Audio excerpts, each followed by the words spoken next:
are back. We're live right now. Thank you.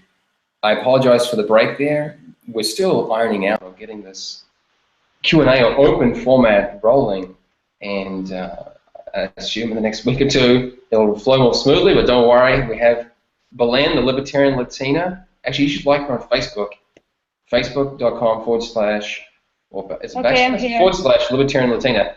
She's our reporter in Argentina, and we were just basically running through the GOP field in the United States and what has been happening of late.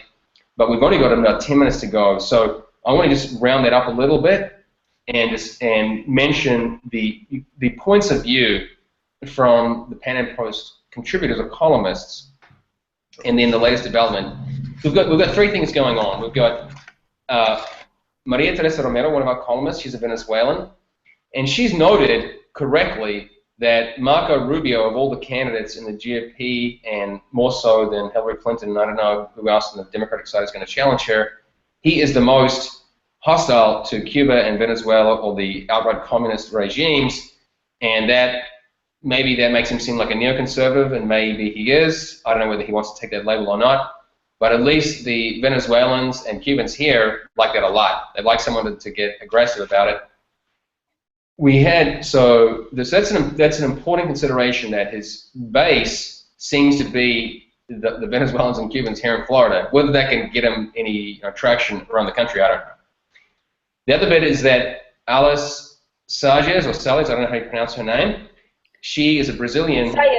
Salles. She's a Brazilian columnist who now lives in Los Angeles, and she basically wrote a note saying how there's a lot of misunderstanding around these candidates, in particular Rand Paul, because people call him an ultra-conservative and assume, and particularly in Brazil, she was talking about, they call him an ultra-conservative, but she thinks that's a gross inaccuracy or misrepresentation, and that he is really a mixed bag. He has different views on different issues, and people are often too stuck in this left-right paradigm, which we avoid at the PanAm Post. We want to be more precise than that.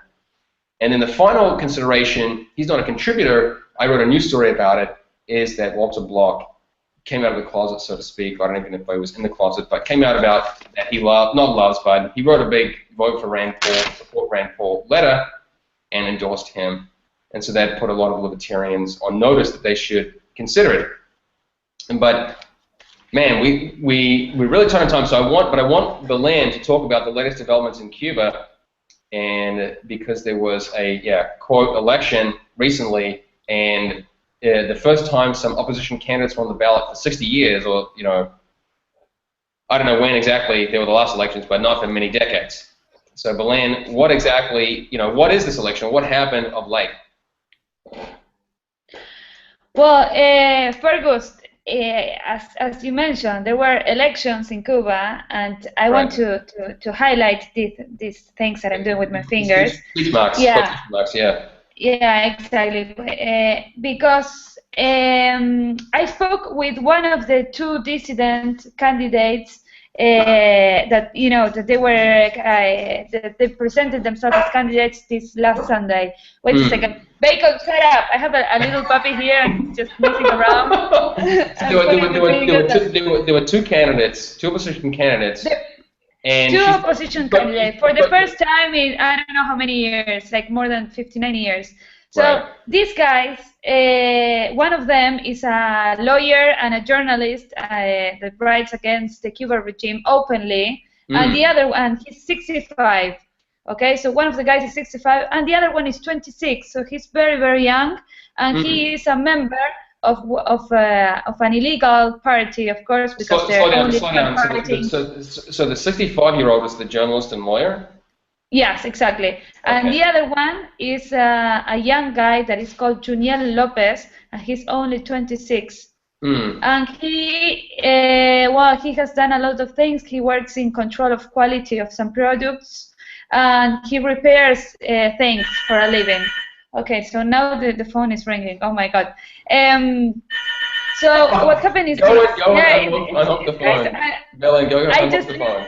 Okay, wait a second. I'll keep talking. So basically, we've been covering Cuba in great detail, and one of the unfortunate realities about the U.S. media is that there's a great deal of misunderstanding or lack of understanding regarding Cuba, and or just not even necessarily not understanding. It's just not reporting about it. And so here in Miami, there's a much greater understanding that Cuba is a totalitarian regime, one of the most oppressed on the planet. Not as oppressed as North Korea, but in that same league. And so they have very limited internet access. There's no free speech, and I think the worst element is just the enormous economic repression. That the average wage is $20 a month, and you don't need to be a genius to recognize you can't get refiled with $20. And so they earn 1/200th, or U.S. people on average earn 200 times what Cubans earn. So that's just to give you a sense for how incredibly poor they are. Okay, but there are some people who don't like it, but obviously when you speak out, you get repressed. And she's just explaining to two people on the ballot. So the second guy is 26, and yeah, he works. He does for a living. He repairs IT things, cell phones and stuff like that. So he decided to be a candidate for the as a delegate for the local elections, for the popular assembly, or whatever that means. Right. So it's a local elections. It's not a presidential election or a province elections, but a local election. Why could he get in this time? I don't understand. How did he sneak through and no one has before? Well, you don't have. I mean, there's no parties in Cuba. Just the Communist Party is the only legal party, right? So this kind of local elections don't need parties. You have to vote for delegates. So there's you don't vote for a party, but you vote for a person. Sure. So you have the moment that the neighbors go and vote, they have a poster on the place of the house where they're going to vote with a photo of the candidate and a small biography that says who this person is. So you can go and know who you're voting. So I interviewed this dissident guy, the young man of 26 years old, and he told me that he recognized that he lost in the elections for a lot margin. I mean, by wide margin, yeah. Wide margin, and he was telling me that it was an unfair campaign because of the following things. First of all, the government crushed his reputation. He changed his biography, the one that is staked on the place, and he was qualified as a counter-revolutionary, and whatever that means, I don't know. No. So people would know. Yeah. Okay. Yeah, people would know that he is not a real revolutionary. And that he also worked as in the illegal market, so that is a very bad thing. So people will know that he's not a decent guy. Also, well, he got a lot of intimidation. He lives with his grandma. His grandma surprised two guys from the state police last week while they were taking photos of the inside of his house. And now that he lost the elections, yesterday, two guys from the state police came to his house and told him that, oh my God, your house was built illegally, so you will have to pay a fine because of that. And oh my God. So yeah, he has had a lot of intimidation from the state police. Also, well, you're not allowed to do any type of campaign, Fergus, in Cuba. So you're not allowed to go and say to the people, okay, just vote for me because I have these proposals. I want to get this neighborhood better. We want to put some flowers, whatever. I don't know. He just, when I asked him about his proposals, he just said, oh my God, I don't know what that even means. So there are no campaign platforms. No, exactly. And the state police made sure that every single person in the neighborhood knew about this guy, and because they organized meetings organized by the state police, so everybody knew that. So the people were afraid of voting him. That is what he was telling me. Like they just spread fear among the people, and they also the fourth thing that they do in order for people not to vote for this dissident candidates, whether they were organizing. Well, they control the media, of course. And they use political repression. He was telling me that there was like, I don't know, like perhaps 100 people waiting outside the place where he voted, and just to speak out bad things about him, and that just suddenly some of the people just started to support him, and they were screaming, Juniel, tranquilo, el pueblo está contigo. That means that the people are supporting him. And he was like very shocked about that because it was a very spontaneous manifestation. Oh, so some people just got frustrated with being quiet and said, no, we support you. Exactly. Yeah. Like they voted for him, and they don't understand why he lost. That is what he was telling me. But yeah, all in all, it was a very like shocking kind of elections because we had like two open opposite candidates for the first time. So that was like the highlights of these elections. Of course, they lost, but well, he was still happy for having the chance of being there and being interviewed by a lot of media. Right. Well, that's great. Actually, is that interview up yet on the PanAm site? Well, we have the Spanish. Spanish version is up? Yeah, the Spanish version is up already, and the English one will probably be live tomorrow morning.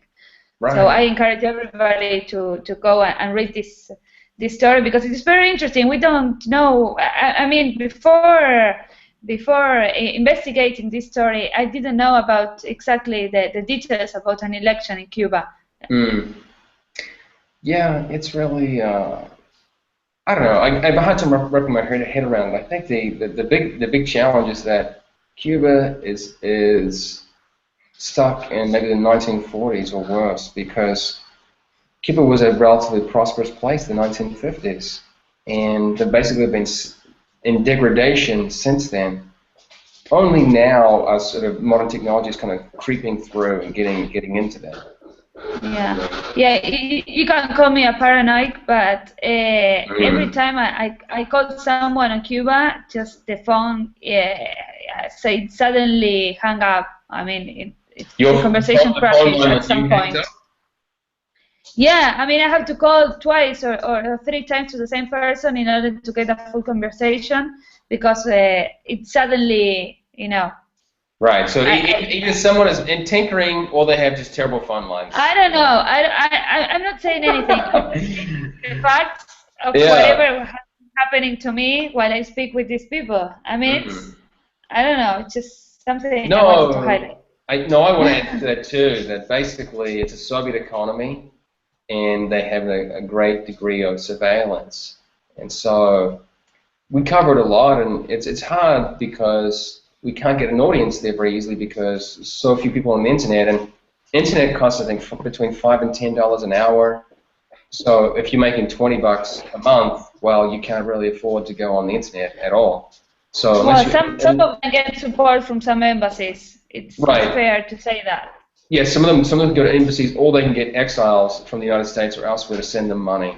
And then I will have dinner with 4 dissidents here in Buenos Aires tomorrow, and they begged me for me to help them get some cell phones, pen drives, especially pen drive, flash drives, in order, just fill that with books or papers or articles about freedom, about elections. Wow. Yeah. So I have been doing that this morning, just trying to help them, and I got a Samsung for them, a cell phone for them. They were like extremely happy for that, and and the other thing that they asked me to is shoes. They begged me for shoes. They said that they don't have. I was like, I don't know. Well, I don't know my. There's a joke, right? Maybe you've seen this cartoon where there's a guy walking on the clouds, right? going up to heaven. Yeah. And then the guy goes, bienvenido, so welcome. He goes, no hay trabajo, no hay dinero, no hay zapatos. And he goes, coño, Cuba. I don't know if anyone. I think that joke it's a perfect illustration about what is happening right now there. I haven't been to Cuba, but I mean, I would love to go now and report from there and just. Yeah, I mean, the problem is I'm afraid. I don't know you, but I'm seriously afraid that they will try and hurt me if I go. I mean, I probably still will, but I'm just like, chances are, I'm concerned that someone will try and interfere. Well, a friend of mine, and it's the person that was in charge of bringing Ayn Rand's books to Argentina and getting translated into Spanish. She traveled to Cuba, and I think she was in prison for 16 hours there. So, yes, I mean, I would be afraid of doing that, but I don't know, Fergus. I don't know. You gotta live. Okay, well, we're gonna wrap it up. People, I don't know if anyone is tuning in right now, but Belén, yeah, you look lovely tonight, and I'm glad to be able to hear your perspective. I hope that we can iron this out for coming weeks, and people can engage with us. I really want people to interact and tell us what they want to know about, how we can improve our work, and just make an open dialogue. Fergus, one more thing. I was thinking, I think Liberty.me shared the article about Ana Olema, the Cuban that has become an anarcho-capitalist. Yeah. Yes. So maybe we can try to bring her into the show next in 15 days from now. I don't know what you think about it. Sure, I can chat with her about it. That's fine. Okay. Yeah. If you haven't read that article, that interview, I encourage you to do that. She's a Cuban that has traveled. Beautiful Cuban, yeah. Yeah, and she has traveled from Ecuador to the United States to get into a more free country. She's now living in the States, and she has become an anarcho-capitalist. So she has a very interesting insight about this philosophy. Yeah. I agree. Okay, Fergus, thank you very much. Good night, Belén, and good night all. Ciao.